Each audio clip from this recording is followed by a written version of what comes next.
المسيح زي ما سجلها البشير متى في أول الأناجيل، آية ورا آية متبسطة ومتسجلة بأسلوب جميل.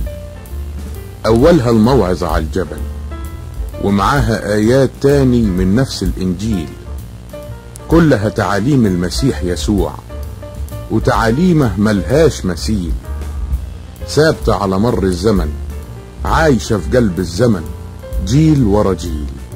يا كلمة الله كوني دايما لي مصباح لرجلي، ونوري قدامي السبيل.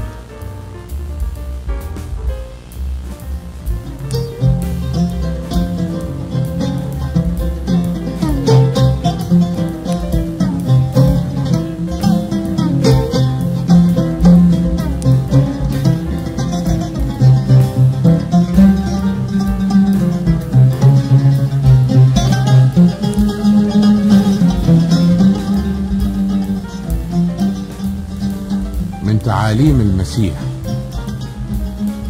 أما يسوع شاف الجموع طلع على الجبل، وما قعد قرب منيه تلامذته ففتح فمه وبدأ يعلمهم وقال: يا هنا اللي في الروح مساكين عشان ليهم ملكوت السماوات، ويا هنا الحزنانين لأنهم راح يكملوا تعزيات، يا هنا المتواضعين فدول للأرض راح يورثوا، ويا هنا اللي عشان الحياة الصالحة جعانين وعطشانين لأنهم راح يشبعوا، ويا هنا اللي نفوسهم رحيمة لأنهم راح يترحموا، ويا هنا اللي قلوبهم نظيفة لأنهم لله راح يشوفوا، ويا هنا اللي بيصنعوا سلام أولاد الله هتبقى أساميهم، ويا هنا المطرودين عشان الصلاح ملكوت السماوات هيكون ليهم، ويا هناكم لو أهانوكم وطردوكم وبسببي قالوا كل كلام شرير بالكذب عليكم، افرحوا وتهللوا لأن في السماء هيكون عظيم أجركم. عشان بالطريقة دي اضطهدوا الأنبياء اللي قبلكم. انتم ملح الأرض، لكن انفسد الملح فكيف يصلحوه؟ مش راح ينفع الشيء غير انه البره يرموه والناس برجليهم يدوسوه. انتم نور العالم، مش ممكن تستخبى بلد مكانها فوق الجبال، ولا يجيبوا نور ويحطوه تحت المكيال، لكن يحطوه فوق على المنارة فينور الكل اللي في البيت بنوره. فبالطريقة دي ينور قدام الناس نوركم، ويشوفوا أعمالكم الصالحة ويمجدوا أبوكم اللي في السماوات. ما تفتكروش اني جيت عشان الشريعة وكلام الانبياء الغيهم، اني ما جيتش عشان الغي لكن عشان اكملهم. الحق اني ليكم اقول الغاية تم السماء والارض تزول، مفيش حرف ولا نقطة من الشريعة تزول الحد ما يتم الكل. فاللي على وصية من الوصايا الصغيرة دي يتعدى ويعلم الناس يعملوا كده يتسمى الأصغر في ملكوت السماوات، أما اللي يعمل بيها ويعلمها يتسمى عظيم في ملكوت السماوات. لأني بقول لكم إن ما زادش صلاحكم عن اللي بيعملوه الكتبة والفريسيين فما انتوش داخلين ملكوت السماوات. سمعتم انه اتقال للناس زمان لا تقتل، واللي يقتل يكون للحكم يستاهل. اماني فليكم اقول كل اللي يغضب على اخوه بالباطل يكون للحكم يستاهل، واللي يقول لاخوه انت فاضي يستاهل انه يتحاكم قدام المجمع العالي، في حين نار جهنم يستاهل اللي يقول له يا جاهل. وان قدمت لله على المذبح عطاياك وهناك افتكرت ان في شي لاخوك عليك، فسيب هناك عطاياك قدام المذبح وروح في الاول ومع اخوك وتصالح، وعندك ده تعالى وقدم عطاياك. حاول بسرعة تكون مع خصمك مراضي طول ما انت في الطريق وياه ماشي، لحسن يسلمك خصمك للقاضي والقاضي يسلمك للعسكري، قوم في السجن تترمي. الحق اقول لك مش راح تخرج من هناك لغاية اما اخر ميلم عليك توفي. سمعتم انه اتقال للناس زمان لا تزني، اماني فاقول لكم كل اللي يبص لست وقصده يشتهيها يبقى زنى في قلبه بيها. فان كانت عينك اليمين بتوقعك في الشر اقلعها وبعيد عنك ارميها، لانه احسن لك عضو واحد منك يهلك ولا يترمي في جهنم كل جسمك. وان كانت يدك اليمين بتوقعك في الشر فاقطعها وبعيد عنك ارميها، لانه احسن لك عضو واحد منك يهلك ولا يترمي في جهنم كل جسمك.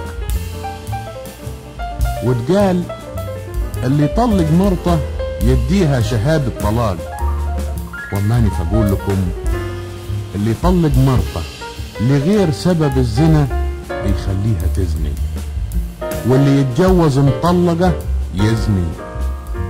وسمعتم كمان انه اتقال للناس زمان لا تخلف كلامك لكن وفي للرب حلفانك، وماني فاقول لكم ما تحلفوش ابدا، لا بالسماء عشان هي لله كرسي، ولا بالارض عشان هي مطرح رجليه، ولا بورشليم عشان هي مدينة الملك العظيم، ولا تحلف براسك لانه مش بامكانك تخلي شعرة واحدة بيضة او سودة، لكن كلامكم يصير نعم نعم ولا لا، واللي يزيد عنك ده يبقى مش شرير.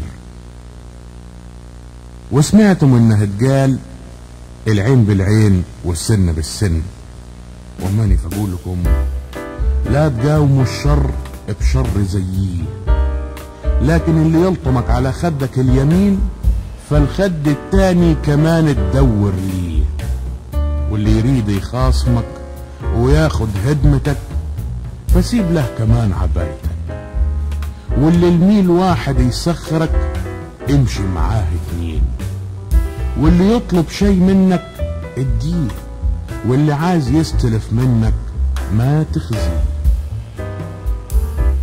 وسمعتم انه اتقال تحب قريبك وتكره عدوك، وماني فاقول لكم حبوا اعدائكم وباركوا اللي بيلعنكم وعاملوا مليح اللي بيكرهكم وصلوا عشان اللي بيغلط فيكم ويطردكم، عشان تكونوا ولد ابوكم اللي في السماوات، واللي بيشرق شمسه على اشرار والصالحين ويمطر مطره على ابرار والظالمين، عشان ان حبيتوا اللي بيحبوكم يبقى فين الفضل فيكم؟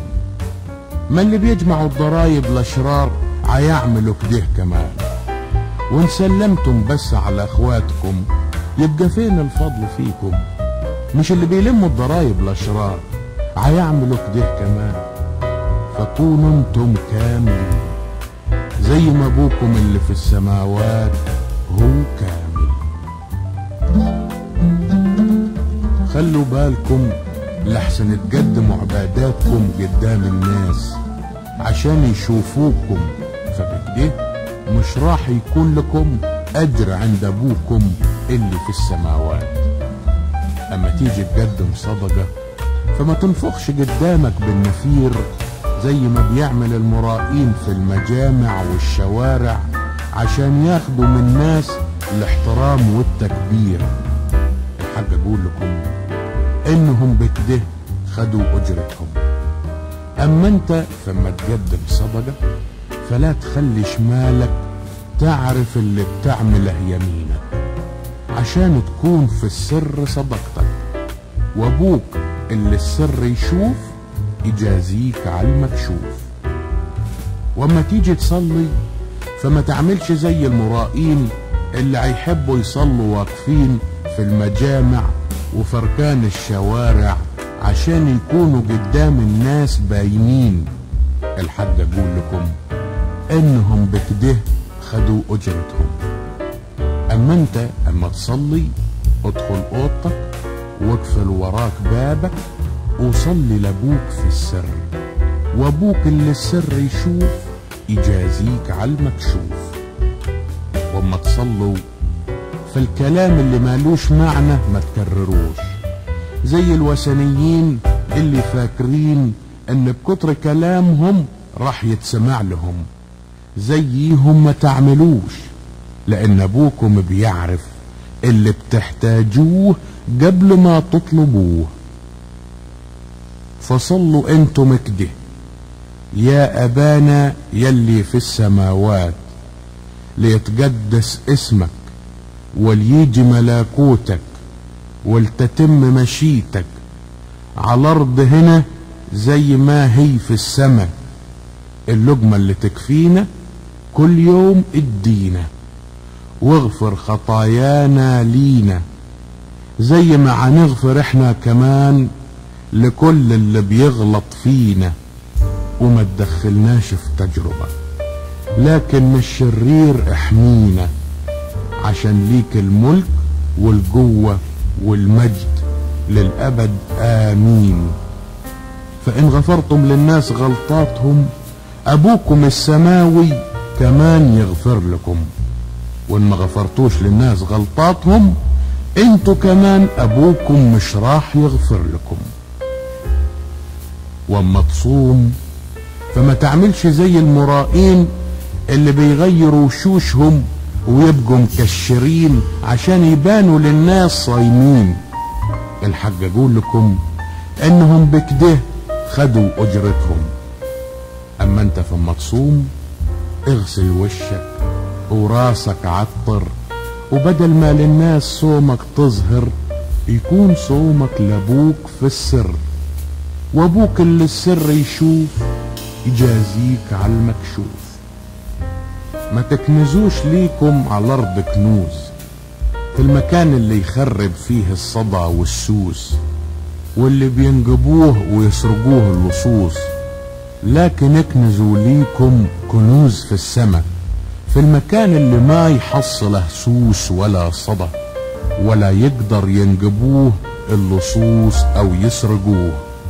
لان في المكان اللي يكون فيه كنزك يكون فيه كمان قلبك. نور الجسد هو العين، فإن كانت عينك سليمة تنور كل الجسم، وإن كانت عينك مريضة فجسمك كله يضلم. فإن كان النور اللي فيك ضلمة فالضلمة كديه تكون. ما يقدرش واحد يخدم سيدين، فما يحب واحد ويكره التاني، او يتمسك بواحد ويهجر التاني. ما تقدروش تخدموا الله والمال. عشان كده بقول لكم ما تقلقوش لحياتكم باللي تاكلوه او تشربوه، ولا لاجسامكم باللي تلبسوه، عشان الحياة اهم بكتير. مش هي اكل وبس، والبدن اهم من اللبس. بصوا على طيور السماء، لا بتزرع ولا بتحصد ولا بتخزن في مخازن، وابوكم السماوي بيهتم بيها. مش انتم بلولا افضل منيها؟ ومين منيكم لو حاول وبقى مهموم يقدر يزيد على عمره يوم؟ وليه تهتموا بالهدوم؟ بصوا على ظهر الغيطان كيف بيكبر وهي لا بتتعب ولا بتغزل. لكن اقول لكم انه ولا سليمان في عز مجده كان يلبس زي واحدة منيها. فان كان عشب الغيطان اللي موجود اليوم وبكرة بيجيدوا بيه في الفران، ربنا بيكسيه زي كده. فمش بلولا يلبسكم انتم يا جليل الإيمان. فما تشيلوش الهموم وانتم بتقولوا ناكل ايه او نشرب ايه او نلبس ايه، عشان كل الحاجات دي بتطلبها الامم الوثنية. اما انتم فابوكم السماوي يعرف انكم لكل الحاجات دي تحتاجوا. لكن دوروا في الاول كيف تعيشوا في ملكوت الله ومشيته، وكل الحاجات دي تتزاد ليكم. فما تشيلوش هم بكرة، لان بكرة يهتم بروحه، كفاية على اليوم شره.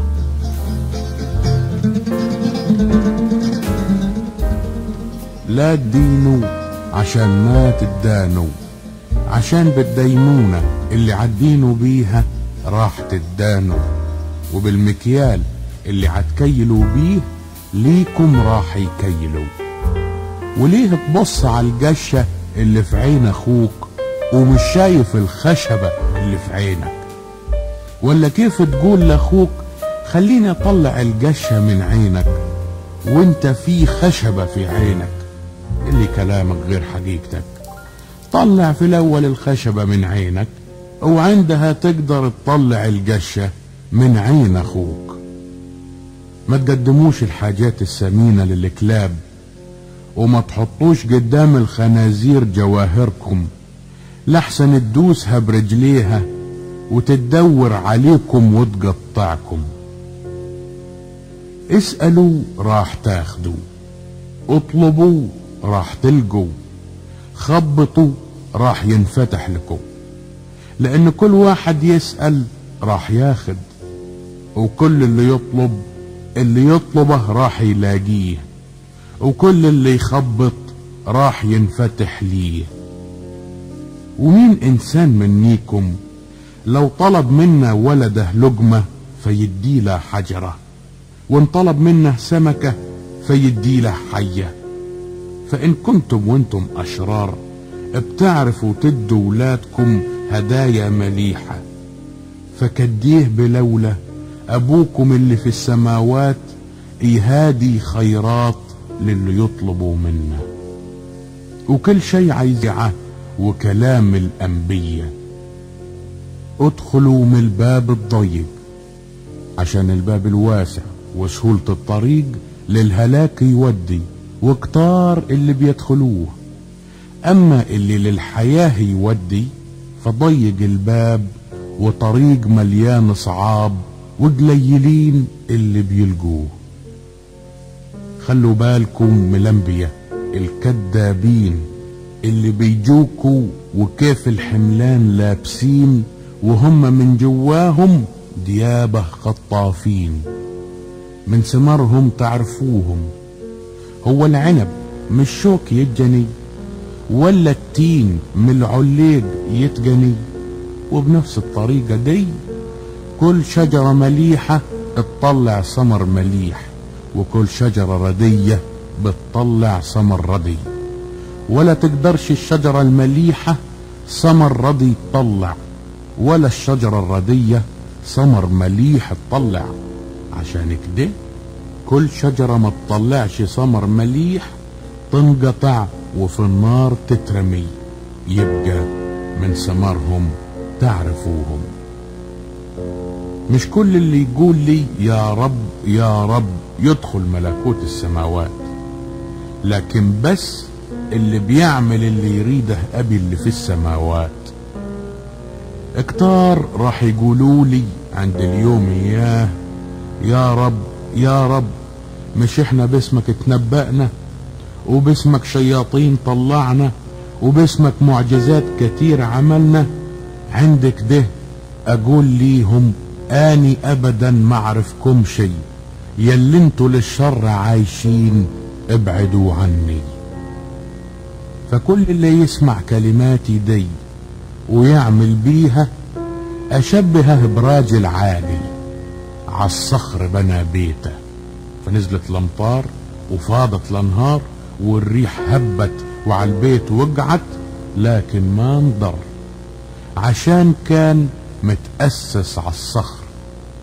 وكل اللي يسمع كلماتي دي وما يعمل بيها يشبه راجل جاهل عالرمل بنى بيته، فنزلت الامطار وفاضت الانهار والريح هبت وللبيت سطت فسقط وانهار، وكان سقوطه عظيم. ثم كمل يسوع كلامه، اتعجبت الجموع من تعاليمه، لانه كان بيعلمهم بسلطان ومش زي كتاب الشريعة.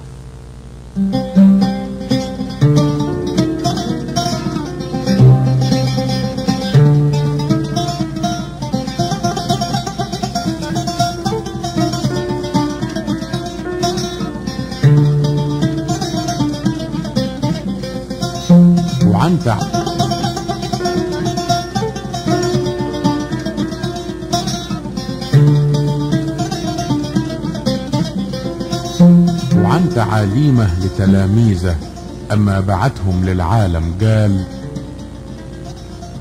أديني باعتكم وسط الديابة زي الأغنام، فكونوا حكمة كيف الحيات وكونوا بسطة كيف الحمام.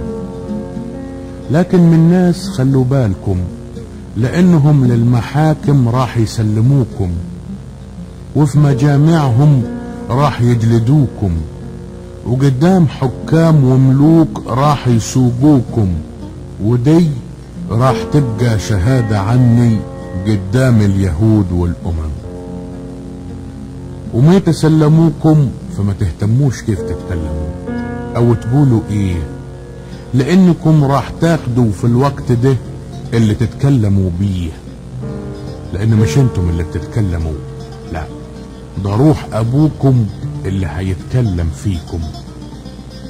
وراح يسلم للموت الاخ اخوه والاب ولده، ويتمرد الاولاد على اباتهم ويتسببوا في موتهم، وانتم راح تكونوا مكروهين من الكل عشان خاطر اسمي، لكن راح يخلص اللي يثبت لنهاية الامور دي. فلو طردوكم من البلد دي اهربوا لغيرها. الحق اقول لكم، قبل ما تكملوا بلاد اسرائيل كلها ابن الانسان راح يجي. ما فيش تلميذ احسن من استاذه، ولا عبد احسن من سيده. يكفي التلميذ يبقى زي استاذه، والعبد زي سيده. فان كانوا قالوا عن رب البيت بعلزبول يعني رئيس الشياطين، فقديه راح يقولوا على اهل بيته.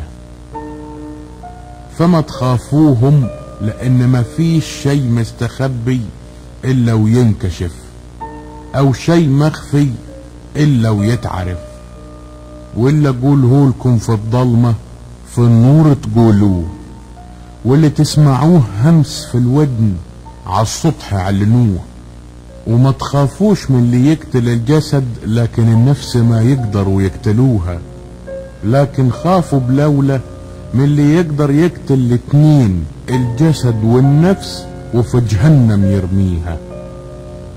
مش بيبيعوا بفلس واحد عصفورين، لكن ما يقع واحد على الارض من الاتنين بعيد عن ارادة ابوكم. اما انتم فحتى شعور روسكم معدودة، فما تخافوش، انتم احسن بكتير من العصافير.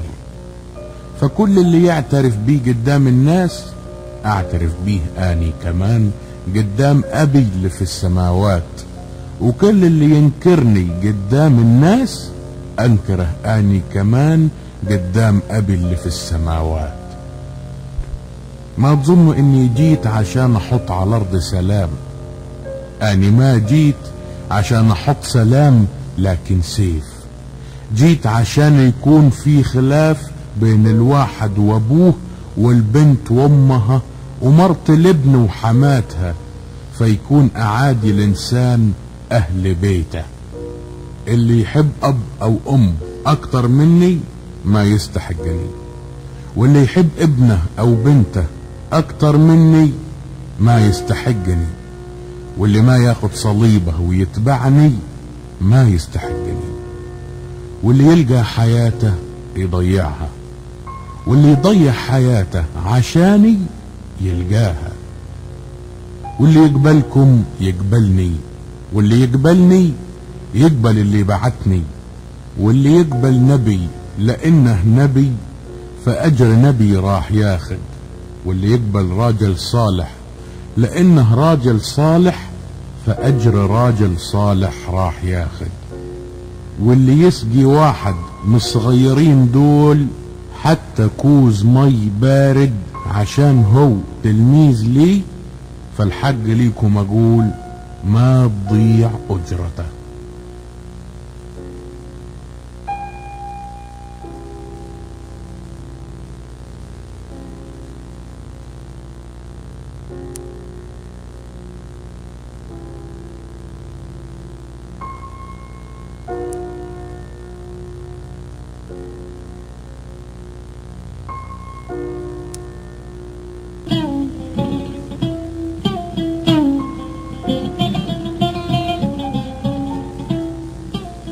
وعن رسالته في العالم قال: احمدك ايها الاب لانك خفيت بي عن الحكمة والفهمة وكشفتها للبسطة والاطفال. نعم ايها الاب، بالطريقة دي الفرح قدامك صار. كل شيء اتعطى لي من ابي، محدش يعرف الابن غير الاب، ولا حدش يعرف الاب غير الابن، واللي راد الابن انه يعرفه لي. تعالوا لي يا كل التعبانين واللي تقيل حملكم واني اريحكم، شيلوا نيري عليكم وتعلموا مني لاني وديع ومتواضع قلبي، فتلقوا راحة لنفوسكم عشان اني ساهل نيري وخفيف حملي.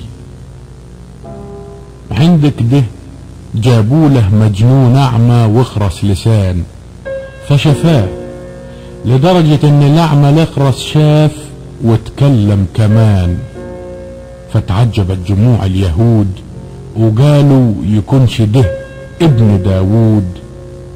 لكن لما سمع الفريسيين قالوا ده مش بيطلع الشياطين غير ببعل زبول رئيس الشياطين. فعرف يسوع افكارهم وقال لهم: كل مملكة تنقسم على روحها تخرب وما تقوم، وكل بلد او بيت ينقسم على روحه ما يدوم. فان كان الشيطان بيطلع الشيطان يبقى انقسم على روحه، فكيف تفضل مملكته؟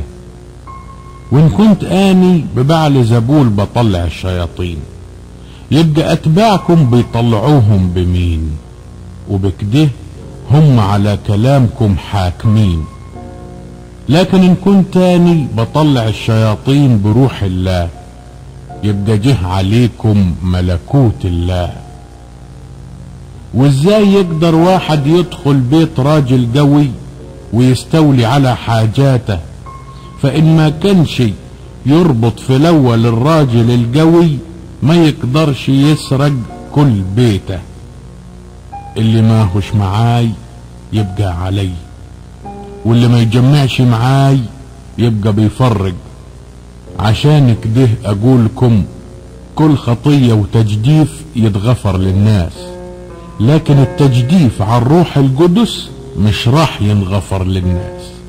واللي قال على ابن الانسان كلمة يتغفر له، لكن اللي قال على الروح القدس فلا في الدنيا دي ولا في الابدية راح يتغفر له. فيتخلوا الشجرة مليحة ومليحة يكون ثمرها، يتخلوا الشجرة ردية وردي يكون ثمرها. لان من حالة الثمر ينعرف نوع الشجر. يا جيل ولد التعابين، كيف تتكلموا كلام الابرار وانتم اشرار. في اللي في القلب وبيه مليان يتكلم بيه اللسان. الانسان الصالح من الخزين الصالح اللي في قلبه يطلع الصالحات، والانسان الشرير من خزين الشر اللي في قلبه يطلع الشرور والسيئات. وانا بقول لكم ان كل كلمة بطالة يتكلم الناس بيها راح يدوا في يوم الدين حساب عنيها، عشان بكلماتك راح تتبرأ وبكلماتك راح تدان.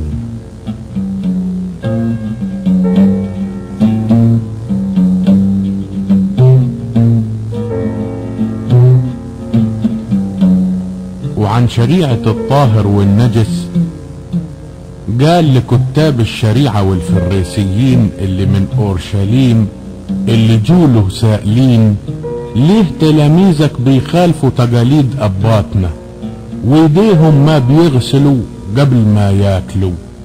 فرد عليهم وقال لهم: وانتم ليه كمان بتخالفوا وصية الله عشان خاطر تقاليدكم؟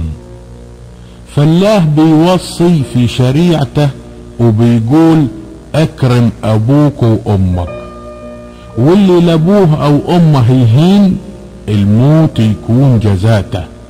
اما انتم فبتقولوا لو واحد راح لابوه وامه وقال لهم: المبلغ اللي اني بيه بعولكم للهيكل قدمته، ففي الحالة دي يصح له انه ما يساعد ابوه وامه. فبالكلام ده وصية الله خالفتم عشان تقاليدكم يا كذابين. بالصح اتنبأ عنيكم اشعيا النبي اما قال: الشعب ده بالكلام بيقرب مني وبلسانه بيكرمني، لكن قلبه بعيد بعيد عني، وبالغش بيعبدني، والتعليم اللي بيعلموها تبقى وصايا الناس قالوها. وراح يسوع نده على الجموع وقال لهم: اسمعوا وافهموا، ما ينجس الانسان اللي يدخل فمه، لكن اللي يطلع منه. فراحوا له تلاميذه وقالوا: انت عارف الفريسيين، اما الكلام ده سمعوا اتغاظوا وزعلوا. فرد عليهم: كل زرعة ابي السماوي ما زرعها تنقلع من جذورها.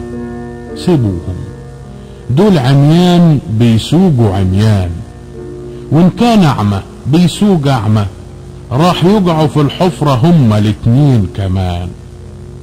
فرد بطرس وقال: فهمنا معنى المثال. فقال له يسوع: لغاية الآن مش فاهمين انتوا كمان؟ انتوا مش فاهمين ان اللي يدخل الفم يروح على المصارين ومنيها يطرد من الجسم بعدين، لكن اللي خارج من الحنك باللسان جاي من القلب، وده اللي ينجس الانسان، عشان من القلب بيطلع كل افكار الشرور: القتل، الزنا، الفكر القبيح، والسرقة، وكلام التجريح، والشهادة الزور. هي دي الحاجات اللي تنجس الانسان، لكن ما ينجس الانسان ايدين مش مغسولة قبل الاكلات.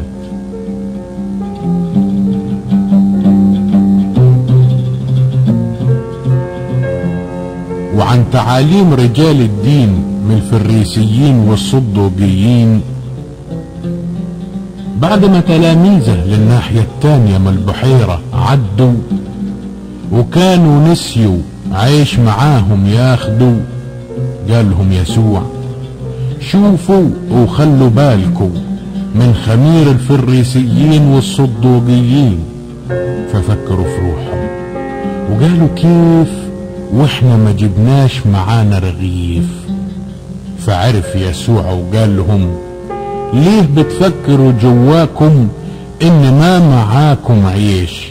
ياللي انتوا قليل ايمانكم، انتم لغاية دلوقتي مش فاهمين ولا فاكرين ال5 خبزات اللي ال5000 واحد كفهم، وبعديها كديه جفف مليانة جمعتم، ولا ال7 خبزات اللي ال4000 واحد كفهم، وبعديها كديه اسبته مليانة شلتم. ازاي ما انتوش فاهمين اني ما كنتش عن عيش بكلمكم، اما قلتلكم من خمير الفريسيين والصدوقيين خلوا بالكم. عند كده فهموا قصده، انه مش من خمير العيش ياخدوا بالهم، لكن الخمير اللي عند الفريسيين والصدوقيين واللي هو تعاليمهم.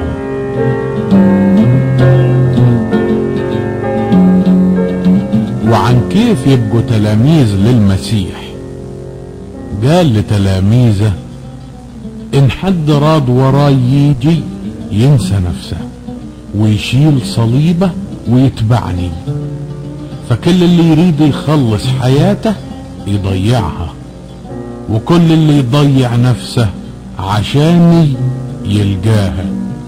لان ايه اللي الانسان يكسبه لو كسب العالم كله وخسر نفسه؟ ولا كديه الانسان يديه يفدي روحه بيه.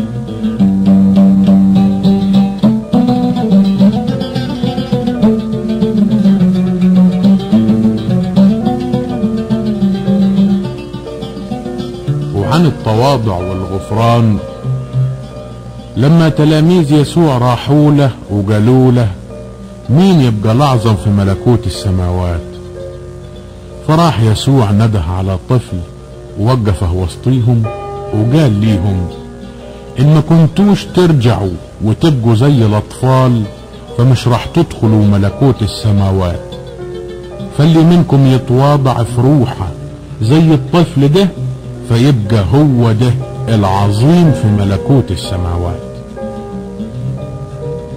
واللي يقبل طفل زي ده باسمي يبقى قبلني، واللي بيوقع واحد من الصغيرين دول المؤمنين بي في الخطية فيبقى احسن له لو اتعلق في رقبته حجر رحايا ويغرق في البحر في جون المية.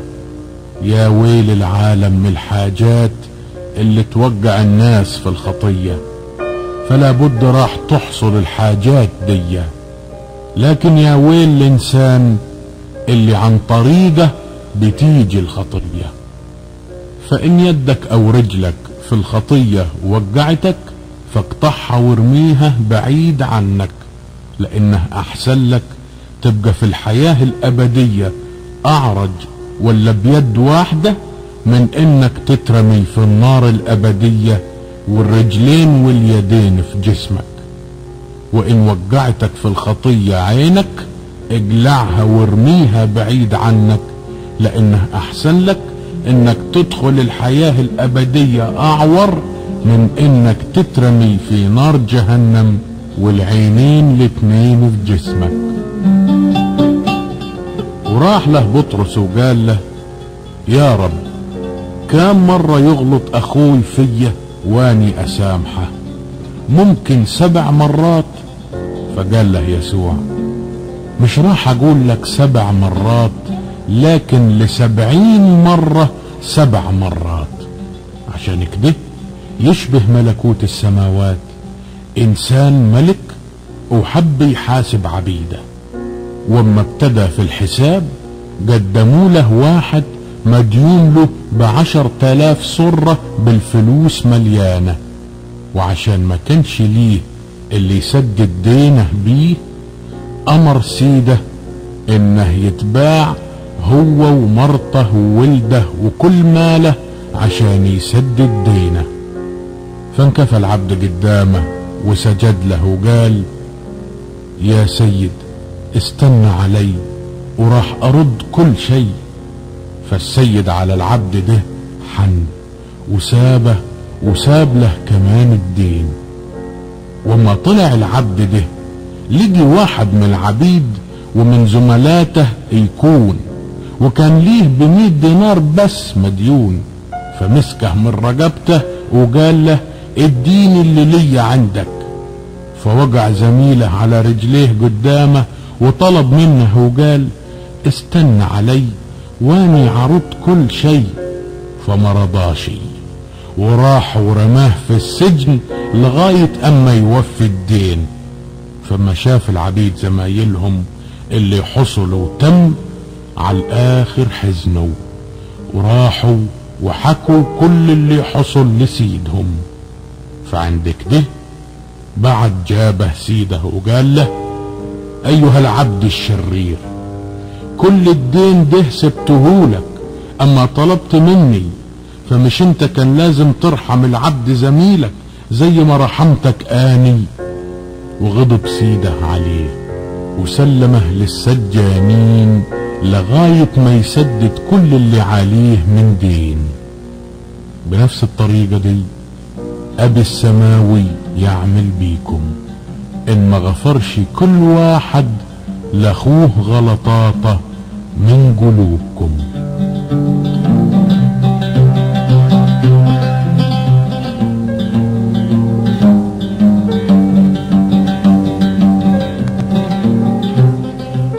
عن الزواج والطلاق. جولوا الفريسيين يجربوه ويسألوه يحل للراجل انه يطلق مرته لأي سبب؟ فرد عليهم وقال لهم انتم ما قريتم ان اللي خلق من البداية ذكر وانثى خلقهم؟ وقال عشان كده يسيب الراجل ابوه وامه وبمرته يتحد فيصير الاتنين جسد واحد. من الوقت ده ما عادوش اتنين لكن جسد واحد، واللي الله يجمعه ما يقدر انسان يفرقه. فقالوا له طب ليه موسى كان موصي بورقة طلاق تتعطي فيتم الطلاق؟ فقال لهم موسى عشان قساوة قلوبكم اذن لكم تطلقوا ستاتكم، لكن من اول الوجود ما كانش ده المقصود. واني اقول لكم اللي يطلق مرته مش عشان الزنا ويتجوز واحدة تانية يزني، واللي يتجوز مطلقة يزني. فقالوا له تلاميذه ان كانت كده حكاية الراجل مع المرأة يبقى احسن له ما يتجوز بالمرة. فقال لهم مش الكل راح يقبلوا الكلام، لكن بس اللي اتعطى ليهم، لان في خصيان اتولدوا خصيان من بطون اماتهم ما يقدروا يتجوزوا، وفي خصيان الناس خصوهم، وفي خصيان عشان ملكوت السماوات خصوا روحهم. واللي يقدر على قبول الكلام ده يقبل.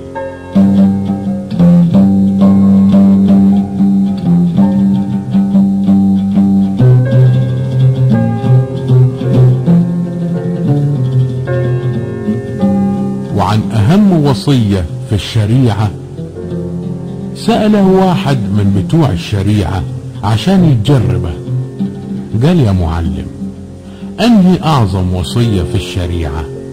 فقال له يسوع تحب الرب الهك من كل قلبك ومن كل عقلك، هي دي اول واعظم وصية، والتانية زيها تحب قريبك زي نفسك. وبالوصيتين دول تتلخص كل الشريعة وكتب الانبياء.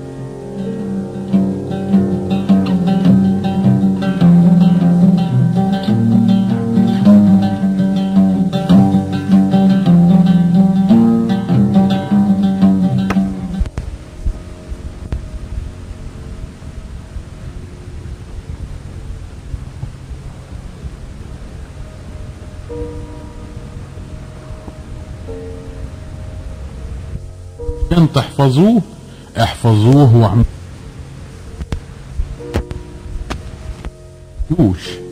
عشان هم بيقولوا كلام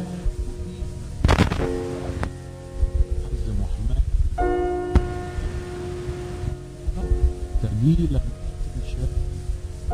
مش عايزين حتى بالصباع يحركوها، وكل أعمالهم بيعملوها عشان الناس يشوفوها. عشان كده بيعرضوا المناديل المربوطة على رؤوسهم ويطولوا أطراف هدومهم، ويحبوا يكونوا في مكان الصدارة في العزومات، وفي المجامع ياخدوا أهم المكانات، وفي الأسواق يحبوا يسمعوا من ناس التحيات، بالذات أما يقولوا لهم يا معلم يا معلم.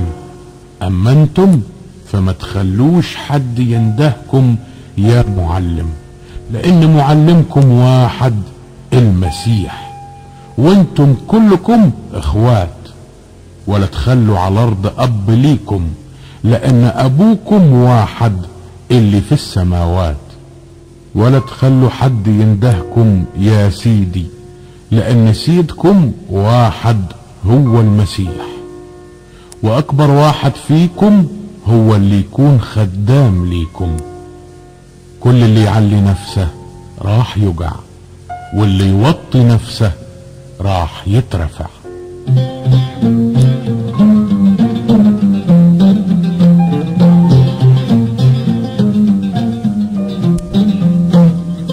وعن ضرورة السهر والاستعداد قال اسهروا، لانكم ما تعرفوش في اي وقت يجي ربكم. واعلموا دي ان لو عرف رب البيت في اي وقت من الليل يجي الحرامي لفضل سهران عشان ما يخلي بيته يتسرق. عشان كده كونوا مستعدين انتم كمان، لان في وقت مش على بالكو راح يجي ابن الانسان. فيبقى مين العبد الحكيم الامين اللي سيده على اهل بيته عينه عشان يقدم لهم الاكل في وقته؟ يا هنا العبد ده اللي لو جه سيده يلاقيه بيعمل كده. الحق اقول لكم انه راح يعينه على كل ماله.